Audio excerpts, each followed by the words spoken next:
Ailie, are you happy to take over? Yeah. Yep. All right. Well, I just share my screen just now because I've got those slides. Share.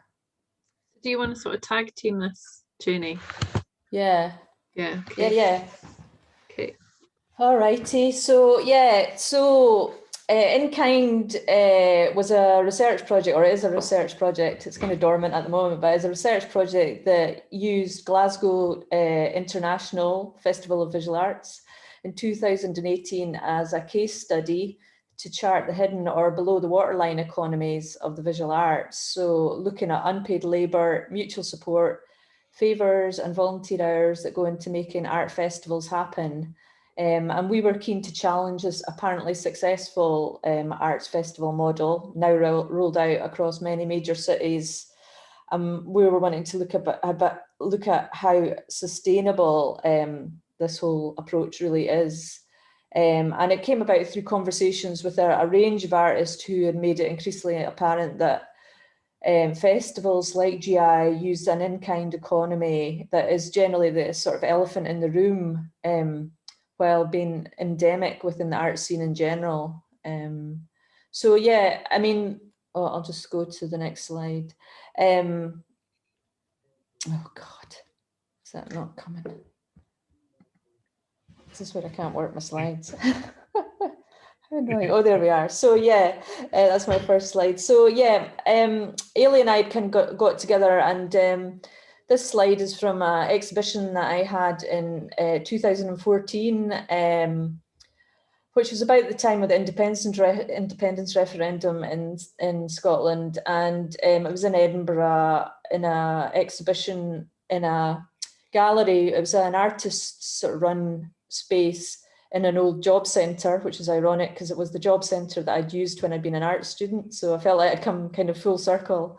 But yeah, that show was a solo show, and it involved about 7 installations across quite large walls, and involved a whole load of people helping as volunteers, as well as my labour. And of course, it was unfunded pretty much. I think I maybe got some money from Creative Scotland. But yeah, I suppose I was just really questioning that sort of thing where you try and do the biggest thing you can and you involve all your friends or get favours from people, and I came away kind of thinking, what was that all about, you know? So yeah, I was kind of, I suppose, and also being involved in Scottish Artists Union and kind of questioning all the kind of unpaid labour that kind of goes on in general within the arts. And yeah, I'll pass over to Ailie. So yeah, next slide, hopefully. Yep, is that Ailie's work? Yeah, so I've been doing quite a lot of work over the past while that kind of centres around ideas of feminist economics. So this is me kind of dressed as the economy as an iceberg, which is kind of a sort of a metaphor that's used quite a lot in feminist economics to talk about all of the different things that make up our economy. And I kind of did these, I think we could call them interactive performances in quite a lot of quite unlikely spaces as part of a bigger piece of work that I still kind of ongoing work, really quite long-term work, called the People's Bank of Govan Hill, which looks at how feminist economics, what that might look like in practice in a local community context. So just for anybody who's not come across this metaphor before, if we imagine that our economy is an iceberg, things like paid work, profit-making business, commercial banks, all of that kind of stuff, debt, sit above the water level, which is just a tiny little bit tip of the iceberg that you can see. But what we know about icebergs is that there's this whole bulk of the iceberg underneath the water that goes unseen, which is really the thing that keeps it afloat. So things like unpaid labour, domestic work, childcare, activism, all of that sort of stuff, essentially the unseen economy that we need to keep the stuff on top afloat. And also maybe as this stuff on the top is melting away, is a kind of the increasingly important part of the iceberg. So we sort of began, when Janie and I started working together, thinking about how this relates to the economy of the arts, an industry that is heavily reliant on the unpaid labour of artists. So back over to you, I think, Janie, for the next slide. Yeah. Okay, so yeah, for the duration of GI, we basically asked artists and other unpaid workers to log their hours, the hours that they were spent on making, organising, planning, installing, invigilating, basically everything involved in realising their artwork. And we also asked them to log their unpaid out-of-pocket costs, so money spent in order to create their artwork. And we collaborated with other artists, Paul Maguire and Andrew Hopkins, to create an interactive website and then a data visualization. So basically we got artists to log all these expenses and their hours, and it updated in real time. And from that, we created a data visualization that updated in real time, as I said, to represent the cost of the festival, the actual cost to the artists.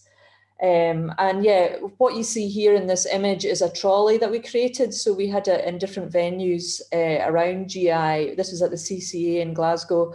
But on the left-hand side, you can see tubes there, and that was, we basically added to that, it was the value of the out-of-pocket costs. And oops, damn, sorry. And there's this large ball of red string that represented the unpaid hours. So that was gradually getting bigger as time went on as well. And yeah, so this display was kind of the analog ways for our information, the data, and you know, we had the information kiosk with objects which were made to represent all that. And it was a way of also allowing us to gather other sort of more qualitative and anecdotal information through conversations with the audience and other people attending the festival, as well as practitioners and volunteers. Okay, so that's over to Ailee. Yeah, so we had some pretty startling results from all of that data. So as well as the kind of anecdotal stuff, we were able to make some kind of assumptions about the total cost, because we kind of knew the total number of artists involved in GI, and we kind of knew what our sample size of people participating were. We were able to estimate that the total cost to artists for putting on the Glasgow International Festival of Visual Arts in 2018 was £1.6 million. So that includes artists' labour and also kind of money laid out for materials, invigilation costs, all this sort of stuff. So interestingly, 1.6 million was the same amount as the estimated total income that GI had brought into the city in the previous festival in 2016. But funnily enough, none of that money trickles back down to the artists. And I think was just a really good way of illustrating what an incredibly broken economic model we're working with, and that those conversations about trickle down really don't work. And we also ran a whole series of discussion-based and performance events as part of the festival that year, aimed at really further interrogating issues of artist precarity, opening up the debate on how lack of payment affects the lack of diversity in the visual arts in Scotland. So we ran events at the CCA in Glasgow, an event called At What Cost. So there was kind of artists from Tramway, the White Pube. People maybe know about the White Pube, and interestingly, I've noticed the White Pube are doing some work on universal basic income at the minute as well. And who else did we have from the SAU talking at that? We had an event called Who Can Afford to Be an Artist? Strategies for Survival, was held at Platform in Easterhouse in Glasgow as well. One there. Yep. Right, there we go. So yeah, I had a whole range of really interesting artists talking at that, and then a soapbox event. Do we have a slide of the soapbox? Yeah, that's the soapbox. There we go. Here's me on the soapbox with the big megaphone in the sunshine in King's Court in Glasgow, and sort of reading out a set of demands that we had kind of collectively devised during the festival, and have actually sort of continued to develop over the kind of couple of years since then. I think we'll kind of read through them at the end. Back over to you, Janie. Okay. So yeah, so with so many professional artists working for weeks or even months for free in order to prepare, put on and staff their exhibitions, throughout the festival. I mean, obviously some artists do get funded, we can't deny that, but I think it's just the fact that festivals like GI rely on so much of artists finding interesting unused spaces and, you know, clearing them of sort of rat infested, you know, floors, and, you know, doing all that sort of transforming places, and yeah, just sort of really benefiting for all that sort of huge amounts of kind of work and yeah, sort of goodwill which tends to run out. So yeah, I think the project basically reveals the scale and depths of what is really a highly discriminating economy of free labour within the arts, one which the industry depends on. Yeah, and I suppose we were really kind of aware of the sort of diversity issues that involves. And the big question is, who can afford to be part of an arts festival that requires so much unpaid labour? And so who is therefore excluded from participating in festivals like GI because they cannot afford to work unpaid? And so whose voice does this festival amplify, and who does it represent, and who are these festivals for, basically? So I mean, our project coincided with the Panic Report, which one of the writers, Dave O'Brien, his quote is, the audience for contemporary art tends to be educated, of high social status and white, and those that are producing it broadly match that profile. So yeah, the Panic Report was coincided with a sort of whole range of events and things at the Barbican in London. So we went down and did a workshop down there as well. So anyway, yeah, that's over to you, Ailie, for the last bit there, sorry. Yes, over the duration of the project that year, and kind of carrying on since then, we devised a set of proposals and demands, I guess, for what might make what would begin to tackle some of these issues. And then that was, yeah, we created it in 2018 as part of GI, but then revised it through workshops at In Focus for Create London at the Barbican, Balancing Act at Kenning Park in Glasgow for Access Web, and also came down to Gateshead in, I think it's maybe 2019 that we did that, did a workshop with Toby, and kind of further worked on those demands with through a kind of workshop there. So probably be quite good to do something else and update them again a little bit. But should we read out the demands and where they were at least in 2019? Yeah, okay. Right, do you want to start? I'll start. Okay. We will abolish art hierarchies. We will operate in solidarity with other artists and across sectors, not in competition. We will be honest and transparent if we exploit ourselves by giving our labour for free. And we will actively challenge the culture of unpaid labour that exasperates inequality and only gives a voice to those who can afford to work unpaid. We will push for a basic level of income for all so that everyone who wants to can afford to be an artist. We will stop exploiting ourselves through social media, creating content for Facebook, Twitter and Instagram, and be more aware of who owns the content on these platforms. Artists will refuse to be the gentrifiers of cities. Those of us with the privileges of being male or white or cisgendered or affluent or able-bodied or free from caring responsibilities will actively share power. We will incorporate the real cost of care into all the plans we make. Arts institutions will no longer ask artists to sign contracts demanding that they work unpaid. Artists will not agree to contracts that demand they work unpaid. We urgently need to reassess the model for community practice, where artists are paid but community members are expected to input their time unpaid. And that's the end of that. So yeah, that's the end of our presentation. That's brilliant. Thanks so much, Janie and Ailie. It's really covered so much ground, and really nice to sort of be able to do that through essentially like a single project as well. Because I think that's, you know, a lot of the time it's a lot of different ideas that are coming into that, and it's got a real focus to it.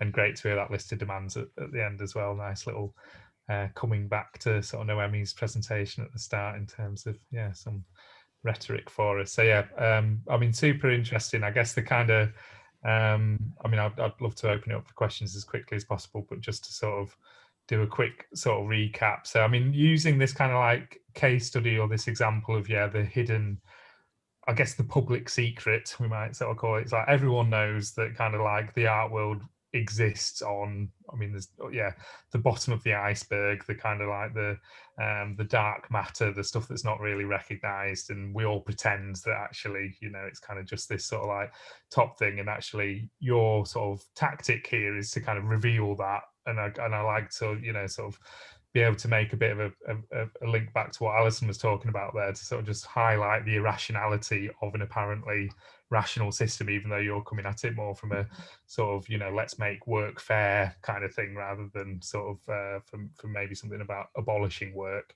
But I think the kind of, the sort of, that sort of like putting a price on it and actually measuring it and qualifying it quantifying it in that way is kind of like a really powerful way of getting people to listen and engage in that, and then sort of move that. Also, I just thought the way that you're sort of using that as a way to I guess link back into Art Council England's, or the Arts Councils in general's diversity agendas, and kind of highlighting the fact that without the kind of base, the material base for people to participate in stuff, then it's going to be sort of just reformism around the edges rather than actually making any structural change. So I just think there's a real sort of like a power in the focus that you've got there, and kind of addressing those two angles.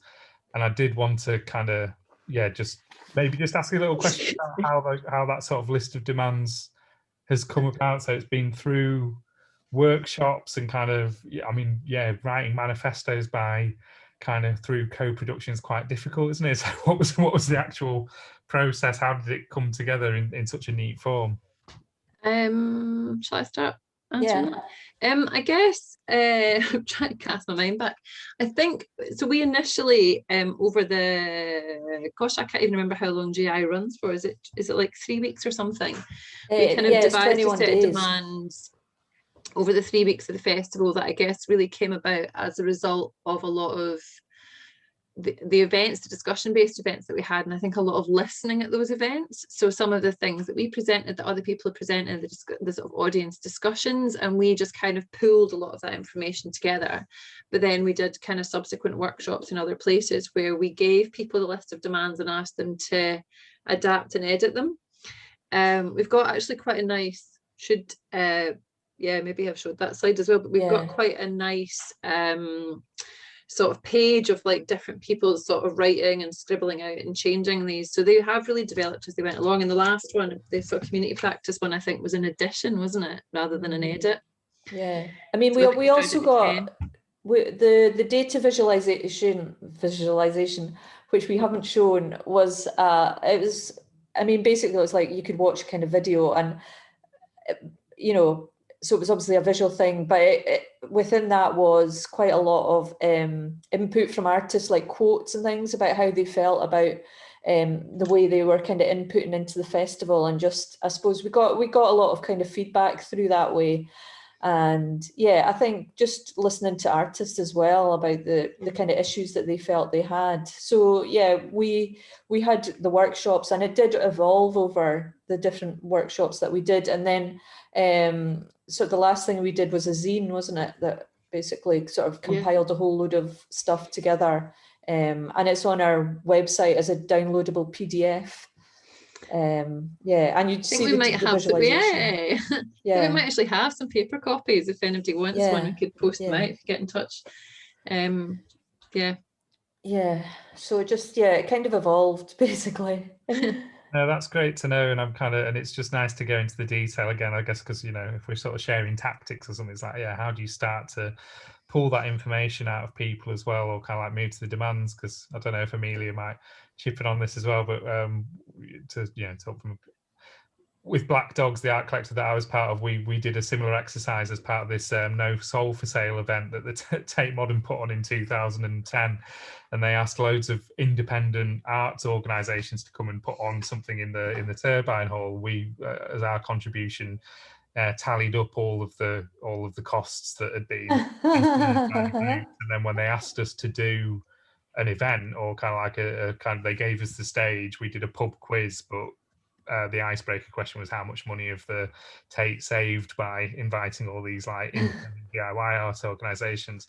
And it was that kind of moment of making it public that I think kind of made people, I don't know, you know, you hope that there's some discussion that comes from it. So it would be interesting to know what GI's response to it was. But also, if it's all right to ask two questions at the same time, were there any kind of like difficulties in getting that kind of like, or when you're asking people to basically tally up, or how much does it cost you to put on your show as part of GI? Because I know when we asked artists about it, some of them were like, oh, well, I don't count my time as a cost, or, you know, we're sort of militantly not for profit, or blah, blah, blah. Yeah. So I mean, I think that was quite an interesting part, because I think what we felt was, in a way, it was about trying to maybe get artists to kind of change their mindset about the way they kind of operate. Because I mean, I know I do it myself, is you tend not to think about like the time you spend in maybe your studio developing artworks as actual work. I think, you know, the project work I do, I keep a tally of my hours on each project, so I know I can say to whoever's funding me, yeah, I've fulfilled that, you know, those hours and I need to get paid. But you never, well, I don't turn it around onto my actual, what I consider to be my kind of creative making kind of artworks. And I think it was quite a revelation for some artists to actually stop and think about, you know, like there was one guy who said, oh no, I don't think I'll do that, you know.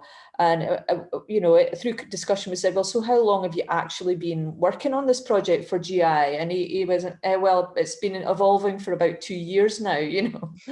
So, you know, it's all that stuff about putting in proposals and how long that takes. And, you know, it's almost stuff that you kind of discount as work. But getting people to look at that in a more kind of roundabout way. Don't know if you want to add to that, Ailee.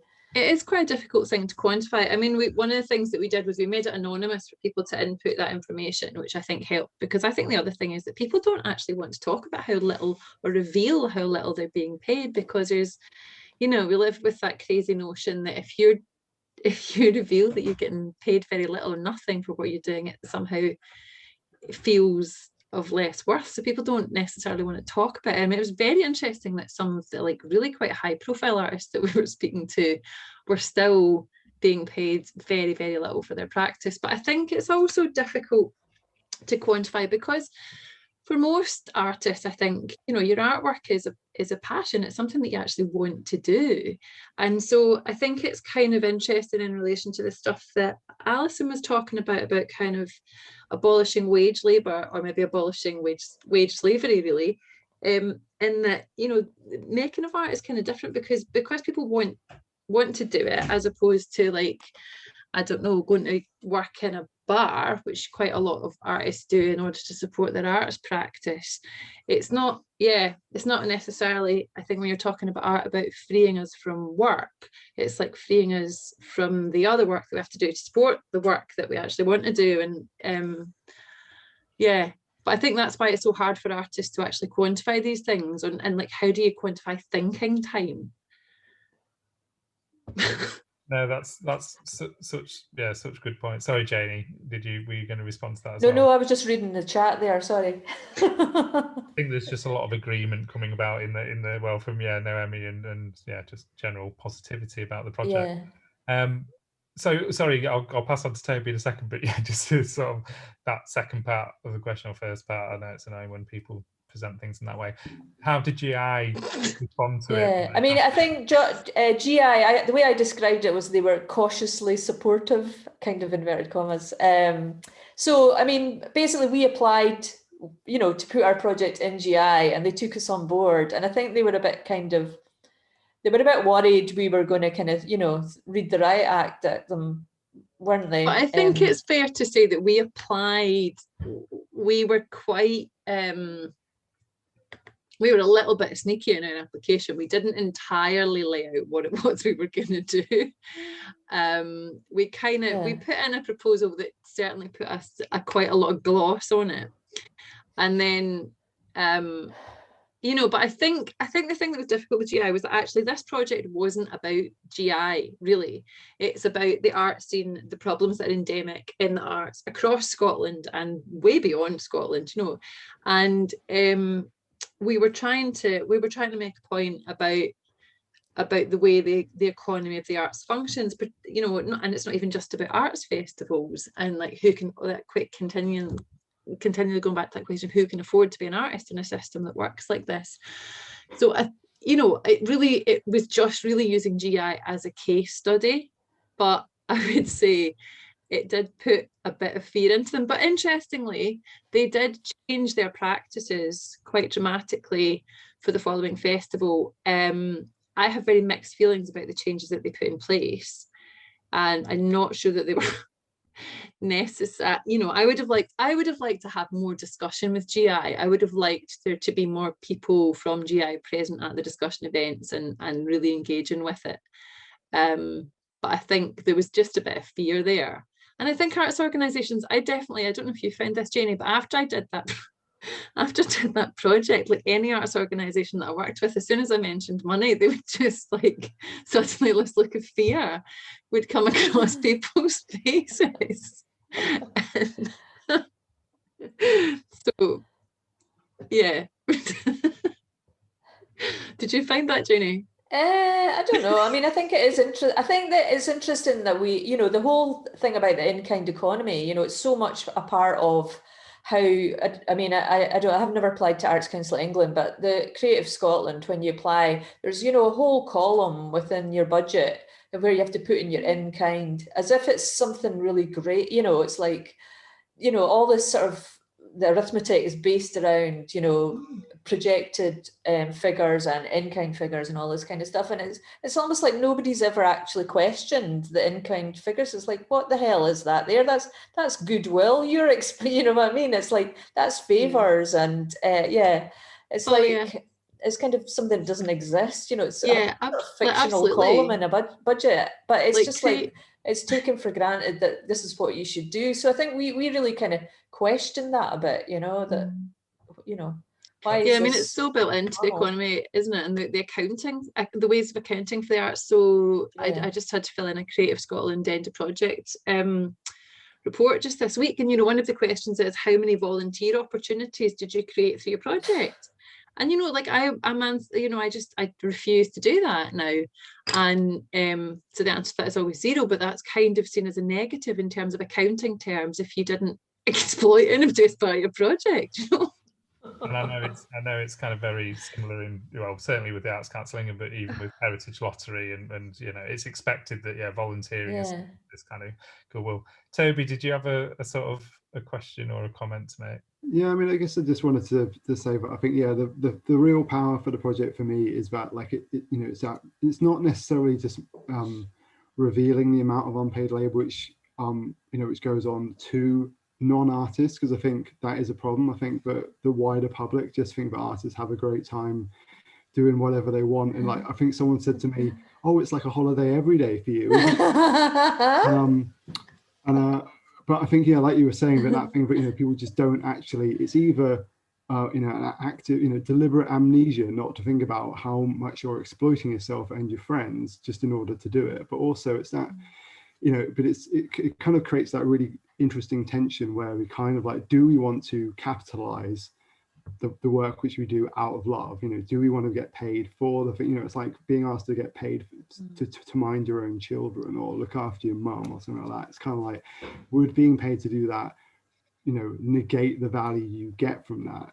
But also, we still need to be able to buy food and pay rent and stuff. And I think that's why, for me, what's what's so powerful about the project is it does reveal that kind of tension and these kind of things where it's like, well, actually, I'm doing it because I want to do it. I love doing it. That's why I'm doing it. I think just to add to that, there's, you know, often when you're putting in for projects, or, you know, until recently, you know, it was all about how much are you know, is the project going to cost to get the artwork on the wall? And there's no inclusion of things like childcare or actually feeding your children, you know, feeding yourself or paying your rent, or, you know, it's like, these are just peripheral things. It's all about, you know, the budget for transport or the budget for, you know, fabrication costs or whatever. And it's just like, yeah, but people need to live, you know, you can't live off fresh air. And there's almost this presumption that, oh, well, you make it work, you know. But isn't it interesting? And I think that's, in this last year, when we have seen, like, I think the most state spending on kind of you know, benefits, I guess, since post World War II. Is that right? Although it has been very, very unequal. There's a huge disparity in the kind of grants or benefits or whatever that people have received depending on what their income already was, what they're registered as, and so many people that have completely fallen through the cracks with that.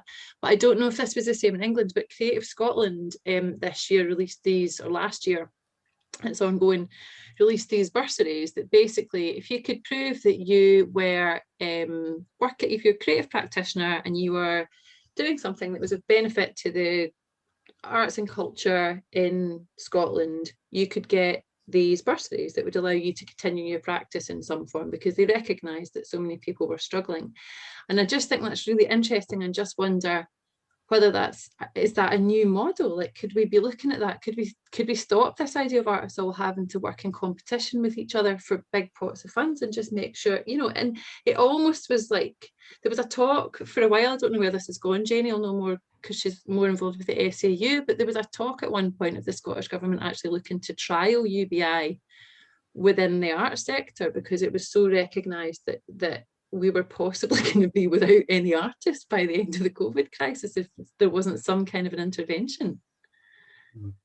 Yeah, I think, sorry to sort of jump in on that, but yeah, I think the kind of, yeah, exactly that. This is kind of where some of these conversations about a basic income for artists have come from. I guess, you know, they're sort of, yeah, it's, well, as Noemi was talking about, there is similar sort of schemes in, you know, in France and where it exists otherwise to, or, you know, in Scandinavia, where you just get, yeah, once you've got to a certain level, then yeah, you just get paid to be an artist and you don't have to kind of report on it anymore. So I think, I mean, so, well, it feels like, yeah, the question that comes out from that is, yeah, well, then who gets to be the artist, and yeah, how do you get to that point?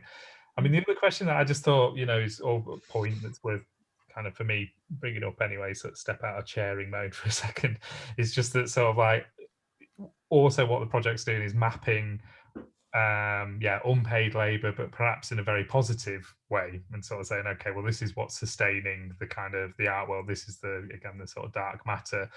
And it, for me, asks the question, well, what if we, you know, harnessed it and put that towards our own ends rather than for the institutions and the bigger art world? So I don't know whether you've kind of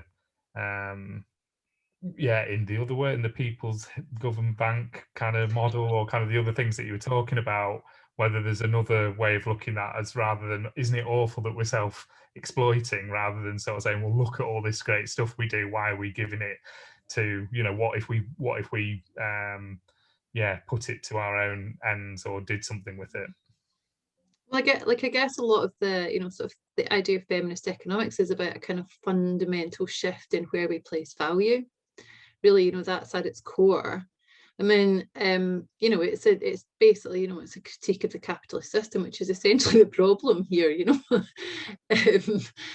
And yeah, you know, like just that kind of understanding that actually we live under an economic doctrine that very deliberately exploits certain people, certain practices, excludes certain ways of being, ways of living, ways of working, is extremely patriarchal, is extremely colonialist, is totally colonialist, you know. So it's just that, really.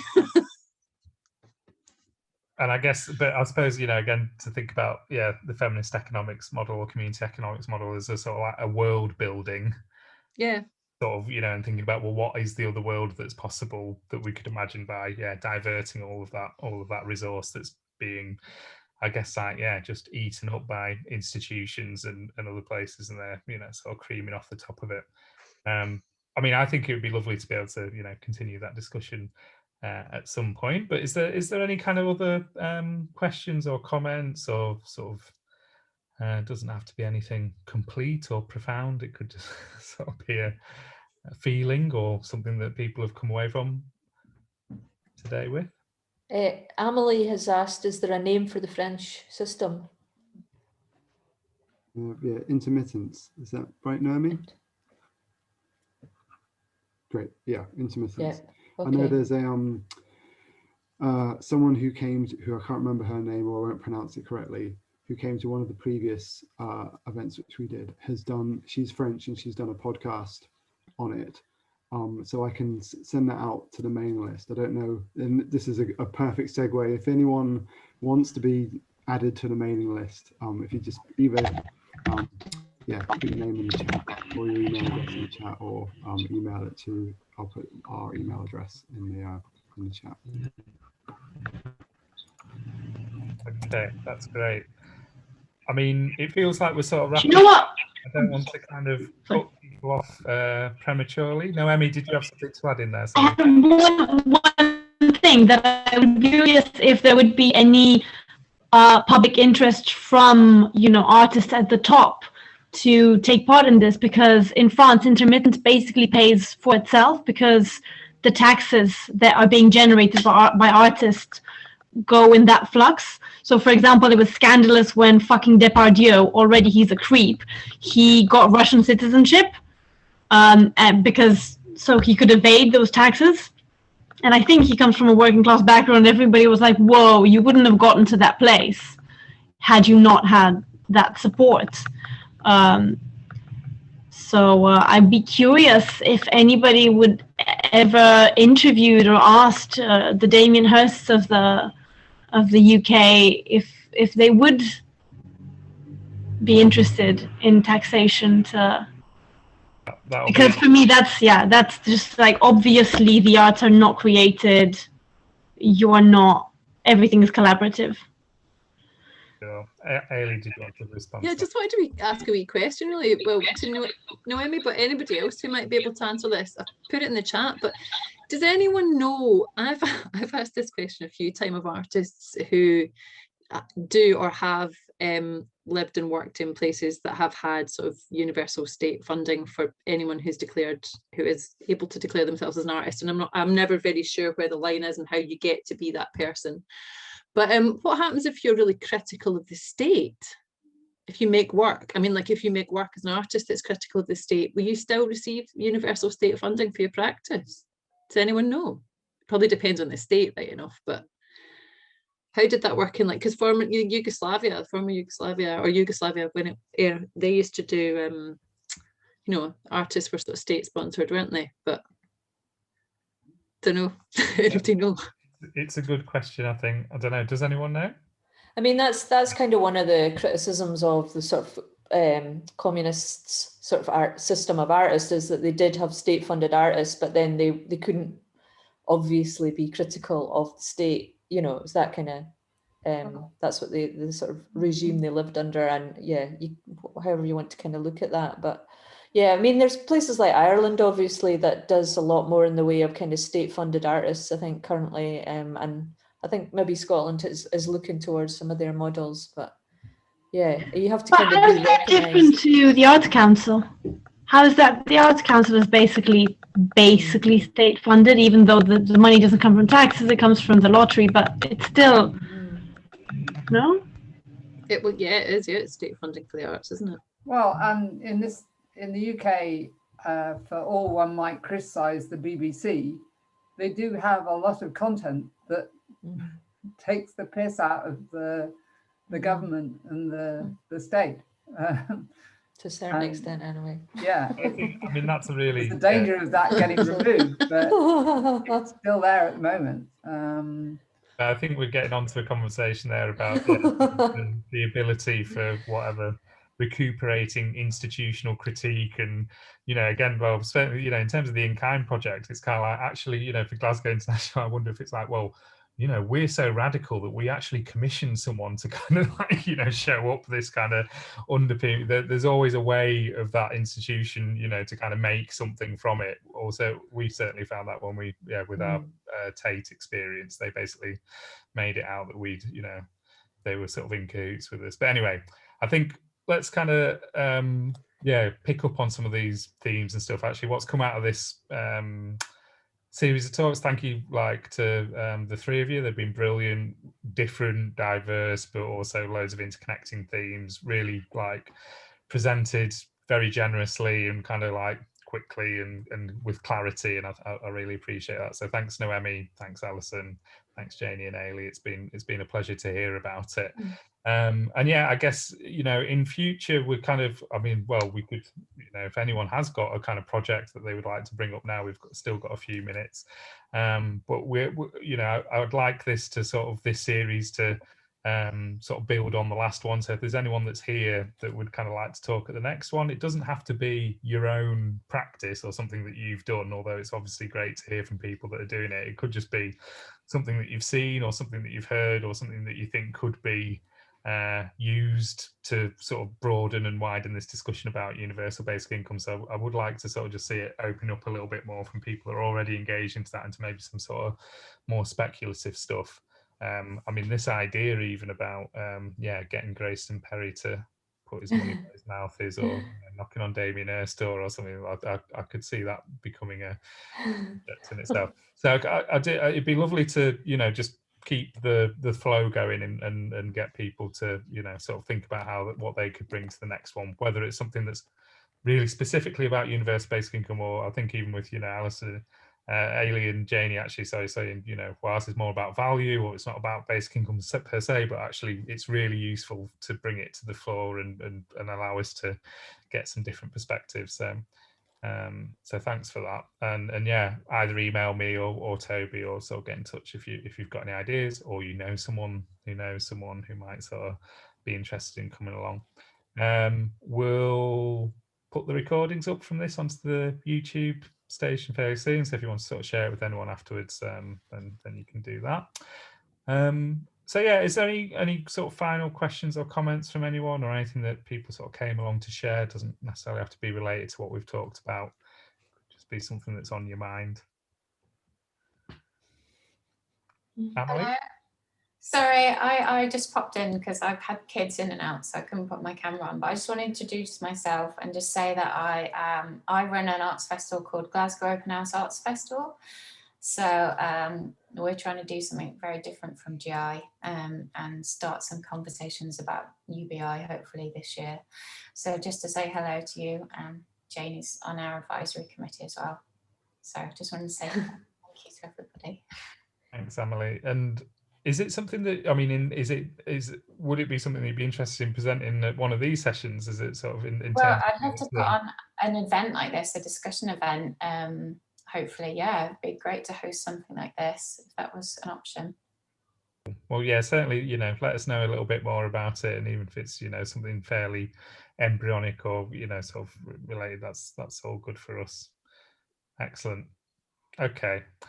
Well, I'll wrap it up there then, and just say thanks to everyone for taking part. It's been a lovely way to spend an evening. I think everyone's, you know, getting towards the end of their Zoom energy, but we're still finding ways to make it nice if the content's good, and, you know, feels like an evening well spent to me. So yeah, really appreciate everyone's time and willingness to take part, and sort of, yeah, generous contributions, and let's keep the conversation going and hopefully meet up. I have got the next date of the next one in my diary somewhere, but I think I've put them every sort of quarter or something. I think the next one I had in my diary is the 11th of August. So yeah, if that's, we'll obviously send out some reminders and see if there's any interest in presenting at that as well. Okay, thanks again. Thanks, everyone. Have a good evening. Thanks for having us. Yeah, thanks. Nice to see you all. Thank you. Bye.